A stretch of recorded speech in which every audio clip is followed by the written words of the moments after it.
I'm Effie, and today I'm going to be talking about the 10 most disappointing books that I read in 2023. I feel like I should be sipping tea, but instead I'm sipping wine. So grab a glass of wine if you fancy joining me. So first up we have All the Dangerous Things by Stacy Willingham. This one makes my most disappointing list because it had such an interesting premise about essentially a woman who has really severe insomnia after her child went missing. And I just felt like it kind of missed the trick, really, because there was so much room for it to be quite an interesting story about the way that the mind can sort of play tricks on you when you are suffering from severe sleep deprivation. But unfortunately, it just didn't live up to that promise. It didn't explore it enough. It decided to go down a sort of sleepwalking route, but not related to the insomnia. It was a very strange kind of book and not in a good, strange way. Next up, we have Six of Crows. And I feel like this is one of those books that hype ruined it for me. Because I think the thing is, like, people talk about Six of Crows as if it's the very best Grishaverse books, and, you know, different strokes for different folks. But for me, I did not enjoy it. I think part of it was that the second book in the duology, one of the biggest moments had been spoiled for me, and years ago someone spoiled it for me.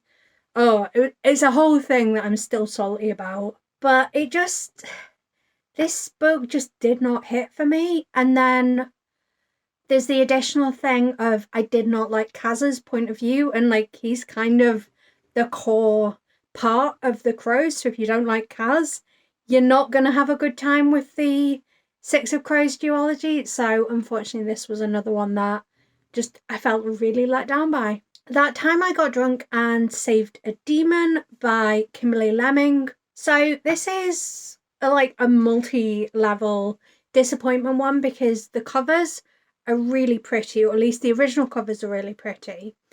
And I felt like I'd heard great things about this series. And then these books got picked up by a traditional publisher, and it was a case of buy these books now if you want the original covers, otherwise they're going to get changed. And for whatever reason, I wasn't able to get my hands on them in the UK. So I had book 1 and 2 shipped from America.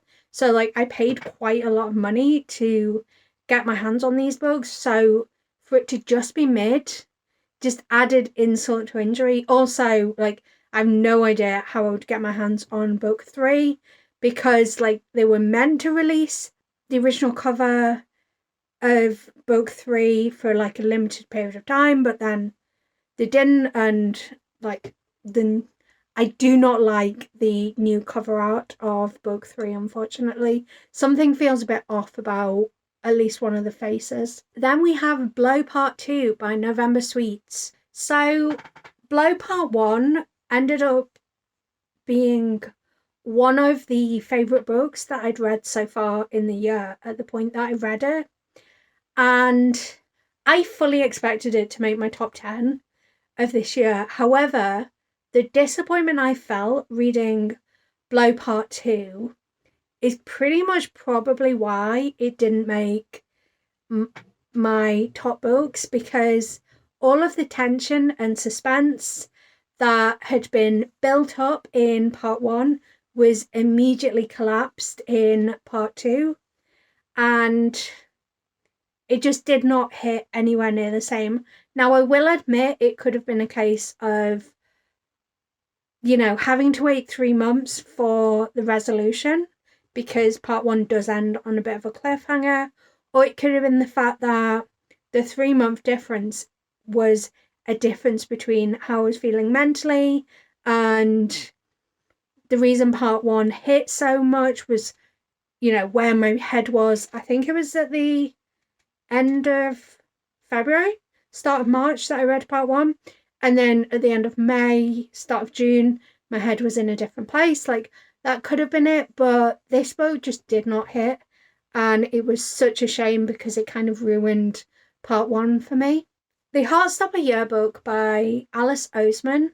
I feel like I held off on buying this for so long because I was like, it's not going to be for me, not going to be for me. And then I feel like I heard something about it and I was like, oh, maybe I do want it. Maybe I do want to pick it up. And then I picked it up and it was just disappointing. Like, I love the Heartstopper graphic novels. They resonate so deeply with me. And there's something that I feel like I wished I would have had when I was a depressed queer teenager. And like, I'm so glad that they exist now for queer teenagers who are also struggling with their mental health, or rather that's an and/or situation. But the yearbook was not really what I was hoping for, and it didn't really give me anything. It didn't enrich my experience, and for that reason it disappointed me. And Don't Look Back by Rebecca Barrow. So this is a book where a young woman has kind of been on the run all of her life. She doesn't know why, but her mother's kind of drilled it into her that they've got to be on the run, they're not safe, and she then is kind of trying to figure out why she's meant to be on the run. And I went into this book having really, really loved Bad Things Happen Here, which I read in 2022. So I had really high expectations, and this book did not deliver. I think it was not crafted in a way that tickled my brain in the right way, and I just had a hard time caring. And there were some like nice little twists at the end, but at that point I was just ready for the book to be over, unfortunately. Squeal by Vera Valentine is the sequel to Squeak, which I was really surprised how much I enjoyed it. So I was kind of excited to pick this up because, as I say, Squeak was a lot of fun. But it didn't deliver, it didn't enhance, it didn't enrich the story. So it left me feeling a bit disappointed. I am reading a sequel for another object romance in the new year, so like keep your eyes peeled for that. Subscribe if you want to be notified when that video goes up. But yeah, unfortunately Squeal just didn't do it for me. Astrid Parker Doesn't Fail by Ashley Hoeing-Blake. This is a book that I didn't dislike, and in fact I probably, if I was rating at the time, which I kind of got behind on rating and reviewing books, so most of the books I've read this year I haven't rated or reviewed, but like if I was rating and reviewing it, it probably would have been like a 4.5, but like I didn't, so I don't know. But I just felt like this book was missed opportunities. Like, I adored Delilah Green Doesn't Care, so it was really hard to go into this book having adored Delilah Green and then this book not quite hit in the same way. But I think kind of in the same way that when I was talking about Blow part 1 and part 2, it could have just been where my head is.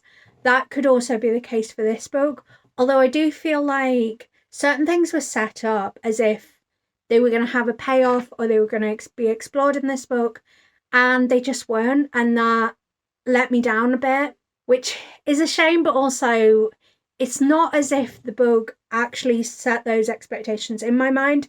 I just kind of interpreted them with the lens that I went in as a person. Like, reading certain statements made me think the book was going to address some things which, like, it never told you it was going to do. I just thought it was going to. So I've only got myself to blame, I guess, in that situation. 7 Days in June by Tia Williams. This is a really hyped romance, and I mean, largely it was just a shame that it just didn't work for me, because it really could have. But I think for me, the issue was that essentially this couple only had 14 days together, and you're meant to root for their relationship. And I get it's meant to be this epic love story and XYZ, but it was just so insta-lovey and I could not get behind it. And it made me sad that I didn't love it as much as I felt like I should have loved it. And then finally, we've got Bookshops and Bonedust by Travis Baldree. This is another incredibly hyped book. And again, it's probably more of a me problem than the book problem. But I just found it too cozy and too saccharine. And that's not what I wanted. I did love Satchel. I feel like every time I talk about this book, I'm like, I loved Satchel, but the rest of it can go in the bin.